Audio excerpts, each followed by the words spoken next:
Hi. Turning up at exam venues and sitting for examinations seem to be second nature to every local student, especially those in the tertiary institutions having already undergone most part of their education. Yet, this was not the case in Nanyang Technological University, where just a few hours back, the exam venues of various faculty exams reportedly only saw 3/4 of the candidates turning up for the paper.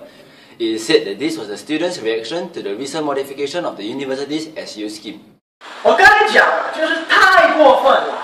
你想想看，我们这些学生从早到晚发愤图强的，就是为了个 GPA 呀、你没读书就妄想拿那个 GPA， 你说是不是？有读书才有 GPA， 对吗？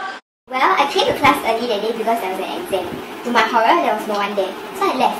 But anyway, since I'm in the JCRC, I can just SU. There was a group of students who wanted to protest outside the theatre just now. I immediately called the police.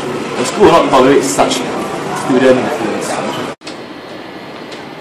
Uncertainties mount, as the university has yet to make an official stand on this unprecedented episode. A peek into the Weekender's tip-off account reveals the school's latest effort in addressing what students find an unfair policy change. Yet, what exactly will follow in the wake of a successful student protest? With 2 weeks left in the final term exams, will the standoff escalate and what will be the eventual outcome? Stay tuned to The Weekender as we bring the latest updates. This is Jonathan Huang reporting live from The Weekender.